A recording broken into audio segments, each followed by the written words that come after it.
There was this ladette culture and there was a drinking culture, you know, it was kind of after a shift, go for a drink. Shifts would finish at 10. You shouldn't start drinking at 10. I wasn't happy, you know, I didn't enjoy that, but it was tough. Those things seem quite unthinkable in the modern world. I know. Yes. So I was 23 when I joined Sky Sports. So my dream had been to work in London. I wanted to leave, you know, the Northeast and find a job in London. So when Sky Sports saw me doing touchline interviews at St James's Park, because by this point I got a Saturday job because the boss at the station could see I loved sport. And he was like, why don't you do touchline interviews at St James's Park for us on a Saturday? Then Sky had seen me on the touchline and decided that they needed more women in front of camera and asked me if I'd be interested in going down for a screen test. So I had basically a month where my life just turned because I had this sliding doors moment where I made the call straight away. I mean, as you've discovered with the call to Giles, I wasn't shy of picking up the phone and making the call. I made the call the next morning to the person I'd been told to phone. And then within a couple of days, I was on a flight to London to go and see the boss at Sky and do the screen test. And then within a few hours, I think, of getting home that night, I got a phone call asking me if I'd go and work there and negotiating a package to go and work there. So it was a really exciting kind of period of my life that I, you know, hadn't really planned. I didn't know how I was going to get to London. I was looking for adverts in kind of broadcast and various places, you know, trying to find something that could get me there. And I rang up an agency, a talent agency. I looked at people whose careers I liked and thought, oh, I wonder who they're managed by. I'll ring them. And they were very sweet and said, oh, well, do come back to us when you've got some experience. Because I had no experience. I had this little TV job in the Northeast. And I just didn't know how I was going to get there. But I knew I had to for things to progress. For anyone that's listening to this that has big dreams of, you know, going into certain industries, especially industries where there's seems to be quite, at the very top, it seems to be quite a small table. When you look back at your own journey and the decisions you made, the small things in hindsight, the moments of sort of serendipity, what advice would you give to someone who is trying to get somewhere high where at the very top of that tree is quite a small table? What are the things that you did right, maybe accidentally or intentionally? I think what I did through university, and that could have been post-university, I worked so hard. I did shifts that were very unsociable. I was doing 3 o'clock, 4 o'clock in the morning get-ups to go and do new shifts. And I did late night love shows. I did all the kind of things that, you know, are the unglamorous end of that job because I was being offered the shifts and I took them and I had to juggle that with my law degree. But I innately felt that it was almost like I was doing an apprenticeship in what I wanted to do at the same time. And as well as earning me, you know, some cash as a student is always handy.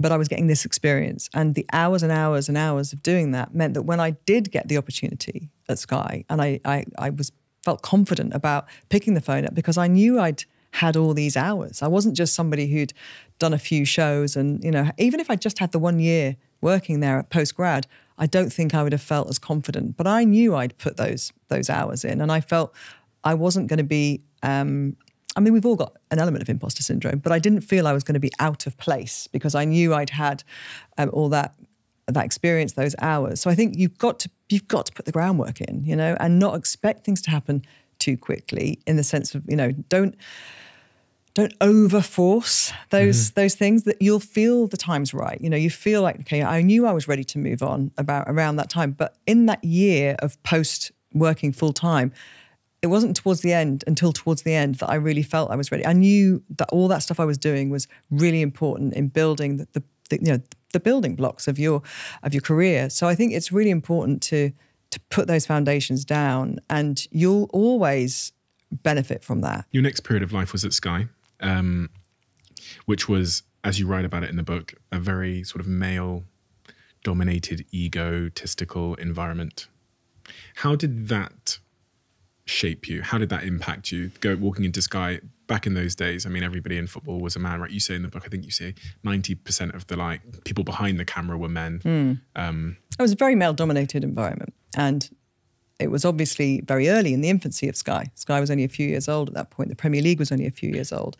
So a lot of Sky's early recruits, if you like, were from Fleet Street, the hard-nosed journalists who kind of done, pounded the shifts and gone kind of, to all the matches over the years, and again, a very male-dominated environment. But it was tough. And I've talked a lot recently to people about the 90s, not to do with my book, but just about how there was this thing happening in the 90s that you kind of went along with a bit, and I don't really feel comfortable with. I'm not a ladette, I'm not.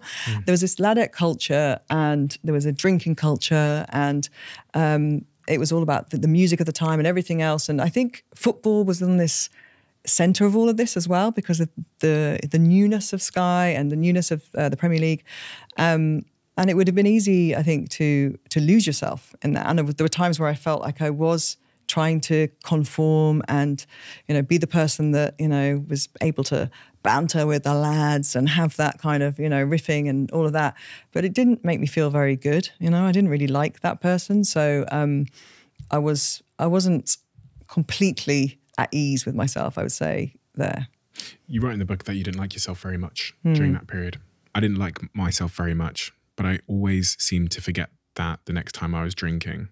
The anger, disappointment and self-doubt that such destructive behaviour brings was coming home to roost. Yeah, I think I wasn't very healthy.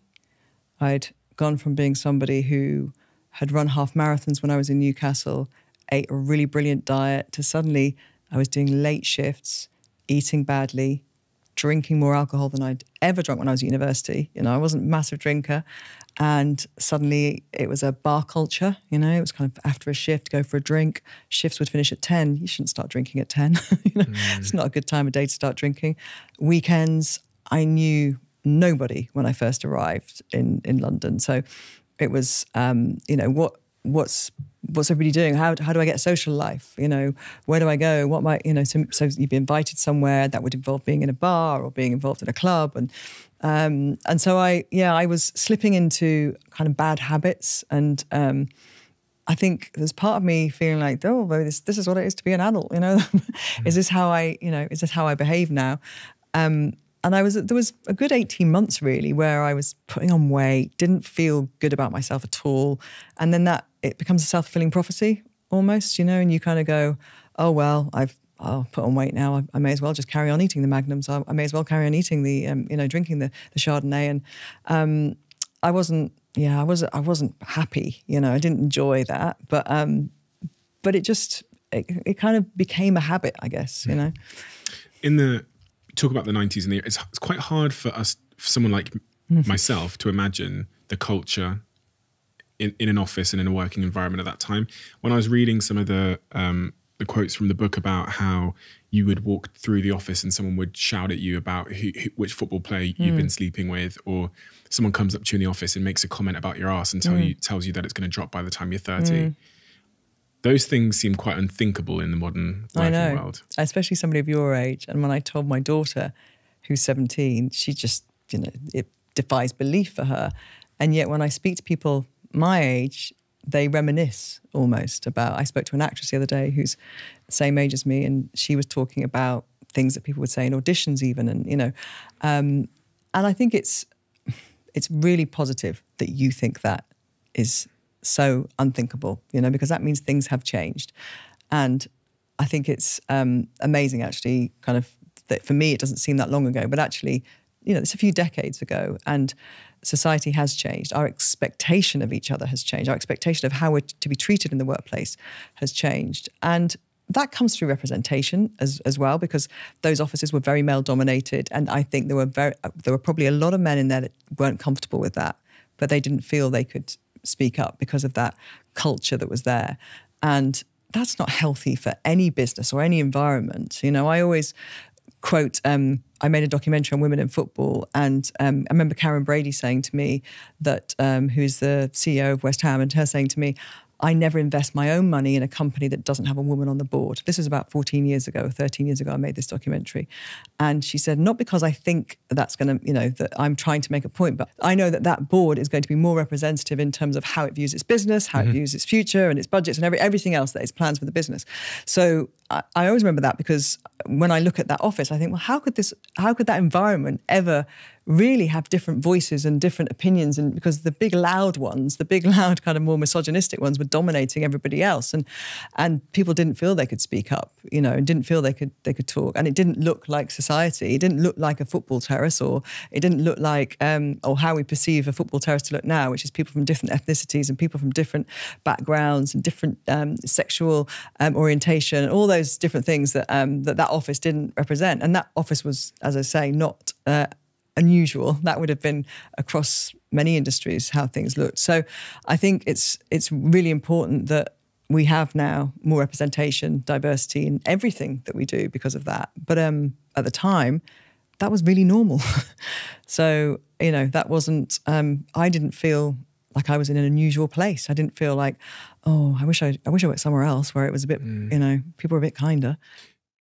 If you love the Diary of a CEO brand and you watch this channel, please do me a huge favour. Become part of the 15% of the viewers on this channel that have hit the subscribe button. It helps us tremendously, and the bigger the channel gets, the bigger the guests.